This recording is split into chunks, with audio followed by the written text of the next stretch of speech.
Hello students, आज हम अपने जो हमारा चैप्टर था मानव शरीर के अंग एवं कार्य, तो उसमें हम नए टॉपिक पर चर्चा करेंगे, जिसके अंतर्गत हमारा अगला अंग है पेशी तंत्र या पेशियों का अंग, मस्कुलर सिस्टम जिसे हम कहते हैं। पेशी तंत्र जो है वो, जैसे हमने पहले पढ़ा था कंकाल तंत्र के बारे में, तो कंकाल तंत्र जो है वो शरीर को शेप देता है, आकार बनाता है, लेकिन ये जो मांसपेशियां हैं, मसल्स हैं, ये उस आकार को कंप्लीट स्ट्रक्चर, पूर्ण स्वरूप प्रदान करती हैं, सुडौलता और सुंदरता प्रदान करती हैं। ये कंकाल तंत्र में उसकी विभिन्न अस्थियों को जोड़ने का काम करती हैं। इसी प्रकार मांसपेशियां जो हैं विभिन्न अंतरांगों को बनाने, उनके अंदर फैलने, सिकुड़ने और आदि को शक्ति उत्पन्न करने के लिए भी जो है कार्य करती हैं। तो पेशियां ही जो हैं वो कंकाल के साथ मिलकर सभी प्रकार के मूवमेंट्स के लिए उत्तरदायी होती हैं।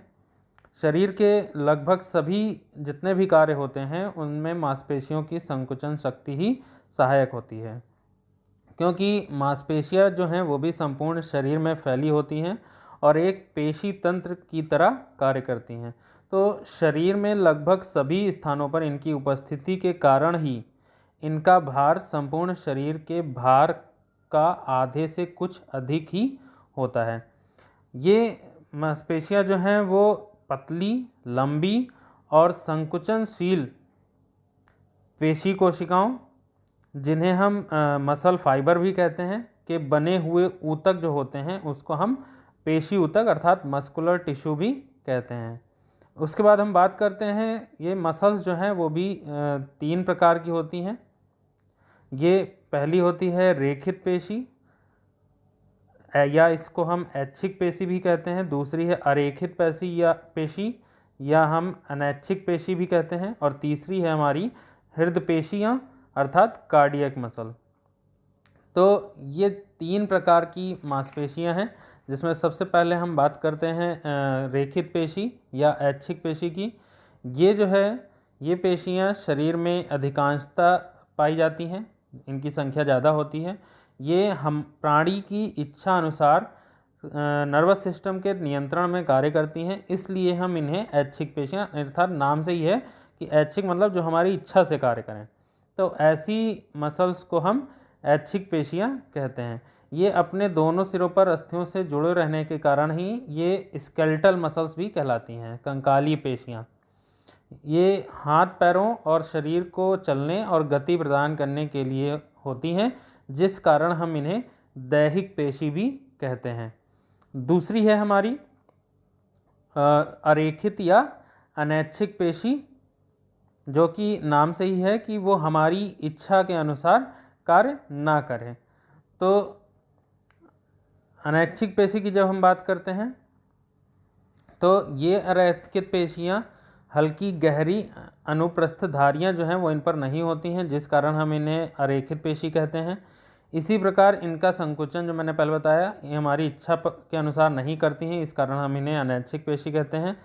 इन पेशियों का जो है अस्थियों से कोई भी सीधा संबंध नहीं होता। ये अक्सर जो है खोखले अंतरांगों की भित्तियों से संबंधित रहते हैं, अतः इन्हें हम अंतरांगीय पेशियां मतलब विसरल मसल्स भी कहते हैं। हमारी इंटेस्टाइन, हमारी सांस नाल, हमारा गॉल ब्लैडर, पित्ताशय आदि में पाई जाने वाली जो पेशियां होती हैं वो इसकी एग्जाम्पल होती हैं। इसके अलावा अब हम बात करते हैं कार्डियक मसल की। कार्डियक मसल अर्थात हृदय पेशियां कशेरुकियों के हृदय की मांसल भित्तियों में कार्डियक मसल, जैसे जिसके अंतर्गत कार्डियक मसल्स आती हैं। हृदय पेशियां छोटे छोटे बेलनाकार और शाखान्वी पेशी तंतुओं की बनी होती हैं। संरचना में ये रेखित पेशियों के समान होती हैं, लेकिन इनमें आकुंचन अरेखित पेशियों की भांति अनैच्छिक होता है। तो इन पेशी तंतुओं की शाखाएं जो हैं वह एक दूसरे से सटी हुई होती हैं तथा अंतराल संबंधी अर्थात गैप जंक्शंस के कारण हमें आपस में ये जुड़ी हुई दिखाई देती हैं। तो इस जो इनका जुड़ी होने का कारण है, इसकी वजह से हम इन्हें एक जाल के नुमा संरचना हमें प्रदर्शित दिखाई देती है, और इनके जो तंतुओं के सिरे हैं वो परस्पर जुड़कर एक मल्टी सेलुलर लंबे लंबे लॉन्ग लॉन्ग फाइबर्स तंतु जो हैं फिलामेंट वो बनाते हैं। अब हम चर्चा करते हैं मसल्स के फंक्शंस की, अर्थात पेशियों के कार्य की। पेशियों के कार्य पर जब हम बात करते हैं तो हृदय पेशी के अंतर्गत हमारा हृदय आता है, जो कि हमारे कंट्रोल में नहीं होता है उतना। तो जाहिर सी बात है कि जो हृदय का धड़कना है, सांस लेना है, वो हमारे अनैच्छिक पेशियों के द्वारा आता है। मांसपेशियों को आराम मिलने पर थके मनुष्य को भी आराम मिलता है। तो जाहिर सी बात है जब हमारी मसल्स हमारे फ्लेक्सिबल होंगी, हमारे उनको रिलैक्सेशन मिलेगा, वो स्ट्रेस फील नहीं करेंगे, तो हमारे मनुष्य जो है उसको भी थकान का एहसास कम होगा। मांसपेशियों का तीसरा जो कार्य है वो मांसपेशियों के संकुचन और फैलने के गुण के कारण आँखें जो हैं वो वस्तुओं को देखती हैं। नेक्स्ट है ऐच्छिक मांसपेशियों के द्वारा मनुष्य अपनी इच्छा के अनुसार कोई भी कार्य कर सकता है। नेक्स्ट है मांसपेशियों के द्वारा ही शरीर को एक आकार मिलता है और मांसपेशियां ही हैं जो शरीर को सुंदर एवं सुडौल बनाती हैं। तो ये इसके पेशियों के कार्य हैं जो कई प्रकार से शरीर को बल प्रदान करती हैं, साथ ही साथ शरीर को सुंदर एवं सुडौल बनाने का भी कार्य इनके द्वारा किया जाता है। अब हम इसी क्रम में आगे चर्चा करते हैं स्ट्रक्चर ऑफ टीथ की, दांत की संरचना। दांत या दंत। दंत जो है ये मनुष्य के दांत की जब हम बात करते हैं तो एक वयस्क व्यक्ति जो है उसके निचले और ऊपरी जबड़े में हम कुल मिलाकर 32 दांतों की संख्या को देखते हैं। साथ ही साथ दांतों की जो संख्या है वो उम्र के साथ बदलती रहती है। क्यों? साथ ही साथ इसमें जो दांत हैं वो कई सारे प्राणियों के आधार पर जो हैं वो 3 प्रकार के दांत कहे गए हैं। पहला है गर्तदंती थीकोडॉन्ट, दूसरा है द्विबारदंती डाइफाइओडॉन्ट और तीसरा है विषमदंती हेट्रोडॉन्ट, जिसमें मनुष्य जो है वो डाइफाइओडॉन्ट के अंतर्गत आता है, अर्थात द्विबार। द्विबार का अर्थ है क्योंकि दांतों की जो संख्या है वो उम्र के अनुसार बदलती रहती है, तो मनुष्य के जीवन में 2 बार दांत निकलते हैं, इस कारण ही हम इसे द्विबारदंती कहते हैं। तो मनुष्य में आयु के आधार पर भी 2 प्रकार के दांत रहते हैं। पहला है अस्थाई टेम्परेरी टीथ और दूसरे हैं परमानेंट टीथ, स्थायी दांत। तो टेम्परेरी दांत जो हैं इन्हें हम मिल्क टीथ अर्थात दूध के दांत भी कहते हैं।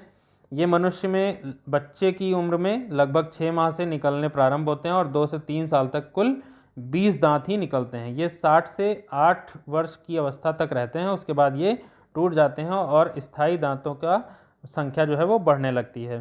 तो ये स्थायी दांत जो हैं वो अस्थायी दांतों के गिरने पर निकलते हैं और लगभग 20 वर्ष की आयु तक 28 दांत निकल आते हैं और बाद में 4 और दांत निकलते हैं जिन्हें हम अक्ल दाढ़ कहते हैं। इस प्रकार जब वास्तव में एक व्यक्ति वयस्क हो जाता है तो उसके दोनों जबड़ों में दांतों की जो कुल संख्या है, ऊपर 16 नीचे 16, कुल मिलाकर 32 होती है। अब हम बात करते हैं दांतों की संरचना की, structure of teeth. Structure of teeth में हम देख रहे हैं कि दांत जो है उसके भी 3 पार्ट होते हैं, क्राउन, नेक और रूट। तो क्राउन की जब हम बात करते हैं, अर्थात क्राउन मतलब शिखर, जो ऊपरी हिस्सा है दांत का, ये दाढ़ों और दांतों के सबसे ऊपरी भाग को हम शिखर कहते हैं। ये मसूड़ों के ऊपर चमकीला सफ़ेद भाग होता है और दांतों के ऊपर एक आवरण चढ़ा रहता है जिसे हम इनामिल या दंत वेष्ट कहते हैं। ये बोन के समान सफ़ेद दिखाई देते हैं, परंतु इनकी रचना जो है वो साधारण जो बोन होती है उससे भिन्न होती है।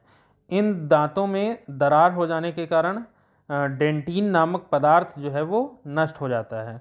तो इनामेल जो है वो ऊपर से कवरिंग के रूप में दांत पर चढ़ा होता है जो दांतों की रक्षा करने में सहायक होता है और दांतों के अंदर का जो भाग है वो डेंटिन नामक पदार्थ से बना होता है और दांतों के मध्य में जो है डेंट स्पोर अर्थात दंतकोश भी पाया जाता है और इसके अंदर भी एक प्रकार का मज्जा भरा होता है।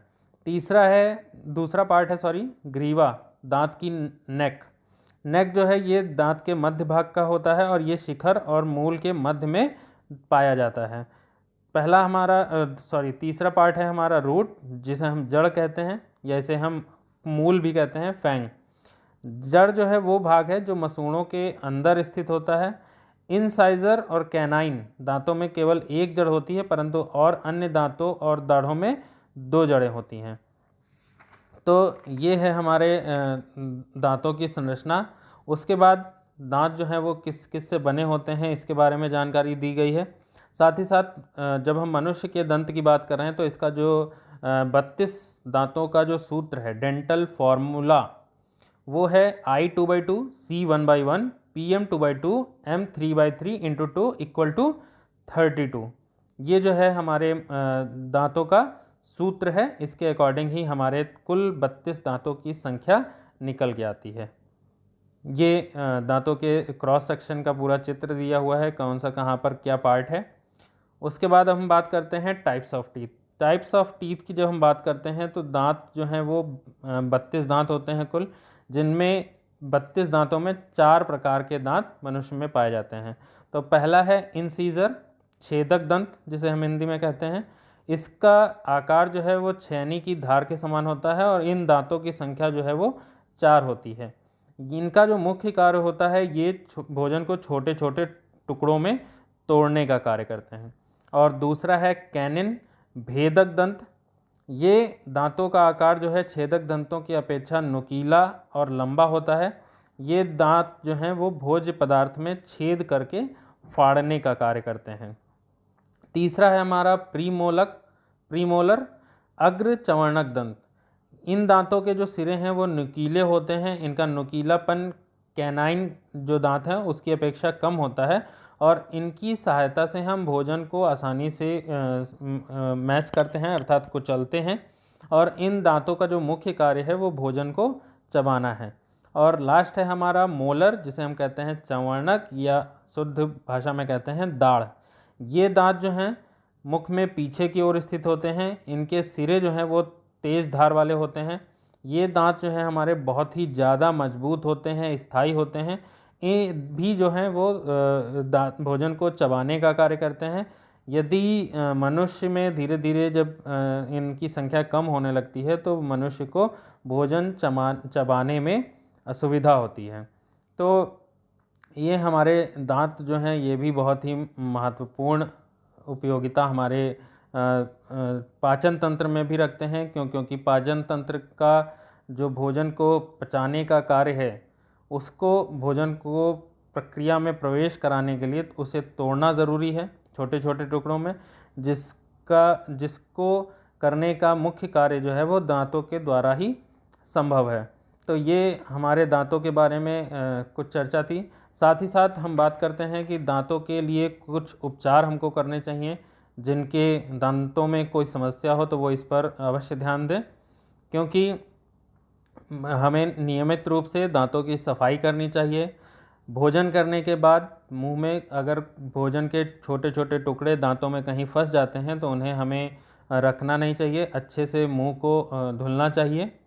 साथ ही साथ सोने से पहले और सुबह उठने के बाद दोनों समय दांतों की सफाई अवश्य करनी चाहिए। कई सारी और भी चीज़ें सिखाई जाती हैं कि गर्म भोजन के पश्चात ठंडे पानी का प्रयोग नहीं करना चाहिए। साथ ही साथ दांतों की सफाई के लिए नीम की दातुन या नीम से बने पेस्ट का भी प्रयोग करना चाहिए। साथ ही साथ अगर कोई समस्या है तो हमें डेंटल चेकअप भी कराना चाहिए। तो ये हमारे अंतर्गत जो है मस्कुलर सिस्टम और स्ट्रक्चर ऑफ टीथ पर चर्चा हो गई। अब हम अगले टॉपिक पर बात करेंगे हमारे टीथ से ही जुड़े हुए डाइजेस्टिव सिस्टम की।